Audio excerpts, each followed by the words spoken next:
Hello, this is Renegade Gamer. We're doing two videos today. Okay, so here's the deal. I watched the Square Enix conference. First off, awesome conference. They opened up with Final Fantasy VII. I'm going to be doing an entire video on Final Fantasy VII, okay? But yeah, they opened up with Final Fantasy VII. They showed off the combat. It really explained a lot of things that we were a little curious about, and they also came out with a few other things here, basically stating that the game was going to be at least two whole disc worth of content. They weren't really clear if the entire first part of the game that's going to be released is in Midgar. They said it was going to comprise of Midgar, but not completely. I'm not 100% certain if all we're getting is Midgar in March. But I guess we'll find out. Let's see. We saw Tifa. That was great. They did redesign her a little bit, but she still looks very much like Tifa. Her gloves are now black. She's also wearing some black leggings. Her hair is a little bit shorter. It doesn't have the little dolphin tail at the bottom. Her eyes are red, and like I said, the breast size is not a huge thing. I mean, as long as she looks like she should, and she does, so not that big a deal to me. She looks like Tifa. Is what I'm getting at. Musical wise, seemed like it was doing well. I'm sorry, this kind of turned into its own video of Final Fantasy VII. What else said here? Because I got a lot to say about 7. Anyway, let me just move on from here. We also saw, let's see, where are my notes? A Life is Strange 2 trailer, which I don't know why. That game's out and is still being re-released, but there wasn't even new content I saw really that was being re-released, so I don't really know why that was there. Crystal Chronicles remaster. That's I think it's coming out on Switch. I remember playing a little bit of that back in the day with the cousins. It was okay. We also got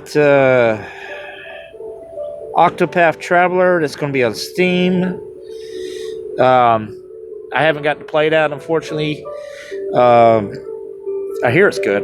I just haven't got to play it yet. But we also have The Last Remnant, which is on Switch, which if you've had a PS4, you could have played it by now, but it's good that it's getting re-released on Switch. Then we had we had Dragon Quest Builders 2, which comes out on July 12th. This is a game that me and my daughter will really like a lot. We were fans of the first Dragon Quest Builders, which is basically Minecraft. Well, in my opinion, it's a better version of Minecraft. But that looks like a game that will be a lot of fun to play around with. We also have Dragon Quest XI coming out on the Switch. It's the definitive version. Now, this version I do have a little bit to say about. I'm not sure exactly what's going on in this, because when they were showing it, it showed a lot of the 2D sprites and screens that were not in the version we played. Now, I'm well aware that when Dragon Quest XI was released in Japan, it was released on PS3, or not, sorry, PS4, and basically the state it is here, it's minus voice acting. And then they also did a whole thing on the DS of the same game. But still, I've never seen those particular 2D sprites and everything in the PS4 version, so I don't know. Y'all may be getting a better version than what I got. But anyway, that's coming out on the Switch. Let's see. And then they showed off some indie titles, some of the games that they showed in the past. They had Forgotten Anne, which, believe me, I haven't forgotten. I will finish that Let's Play at one point. But yeah, so they had some of their indie titles that they showed off. One was called Circuit Superstar, which is a racing game. It's supposed to be done from a top-down perspective, like the older games from like the 1980s, early 1990s. And a first-person shooter called Battalion. Is it Battalion? I can't read my writing. Yeah, Battalion 1944. That's going to be on Steam. So if you're interested and you're looking for a first-person shooter, that's there. We saw some we saw some Kingdom Hearts 3 DLC. Basically, it's the same trailer that has been rotating around on the internet the last couple of days. We get to play as Roxas, Aqua, and Riku. So that's awesome. And that comes out this winter. FF14 Online is going to be getting a new DLC called Shadowbreaker. They did showcase off. That comes out in July the 2nd. I have not got to play Final Fantasy 14. My situation, it's kind of hard to play an online game. Okay, that's why I don't talk about online games at all. Let's see. Then we had. Didn't I already mention that? Dying Light? No, I guess I didn't. We saw the Dying Light trailer that was basically shown off at the Microsoft thing. They're releasing 2 older classics over here in the West, Romancing Saga 3 and Sega Scarlet Grace. I'm a little bit interested in both these. I always like playing the older games, so I'll probably check them out, at least watch videos of them, see if they're worth playing.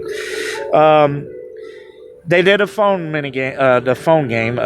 mobile game. However, I haven't played this one, but I've heard it's at least decent. Final Fantasy Brave Exvius is getting a new thing on it called a War of the Visions. So if you're into that, if you enjoyed that game, it's getting a new, it's getting an update or something. There was another game called Outriders that they showed off. It's supposed to release in 2020. This looked like a demonic hellscape kind of game. There wasn't a lot to go off. It was just basically a cinematic trailer. No gameplay shown, unfortunately. Just not a lot to go off on it. Like I said, it looked like a demonic hellscape. Okina, I think is what it was called. That showed a lot of promise. That was made by the same people that made I Am Setsuna. I think it's Tokyo RPG Factory. It looks like an action game, action RPG right now. So, then we had this. This to me, I'd heard rumors about all day long, and I wasn't 100% sure if it was certain or not. In fact, I have a buddy of mine. He's an Xbox One owner. And he's been actually wanting to play this game forever because it's the only one. It's one of the only ones he hasn't had a chance to play. But I'm beating around the bush. Final Fantasy VIII Remaster is coming out this year. The game that we thought we lost the source code to is getting remastered. Now we do not know when it's coming out this year, but it's coming out this year. And yes, it's going to be available for Xbox One, PS4. I believe it says Steam, and maybe it says Switch. But I remember it definitely said PS4 and Xbox One. But yeah, remaster of Final Fantasy VIII. Not my favorite Final Fantasy, but by God, that game should be out. They got everything else out that you can get on PS4. I mean, why not that one? And then the last project, of course, was the Avengers project, which is coming out on May 15th, 2020. This looked pretty good. Did not get as much gameplay footage as I'd like to see, but kind of got a better understanding of what it is. Basically, it's a story-centric game with 5 characters: Hulk, Thor, Captain America, Iron Man, and Black Widow. It starts off on a helicarrier mission that things go wrong. The helicarrier ends up destroying a lot of things. And then picks up 5 years later. There's a existential threat coming in, and all the Avengers have to come back together and fight it off. They're also going to be adding new characters throughout the entirety of this game cycle. So we'll probably be seeing one of the characters that look like Hank Pym, Ant-Man. So yeah, overall this was a really good conference. There was a lot of stuff shown off. There's a couple of surprises here and there. Just really well done. I'd give him an A. That's just me though. I'd give him an A. they really satisfied a lot of itches that I was looking for, and they've helped out the E3 conference because it's been kind of a lackluster conference so far.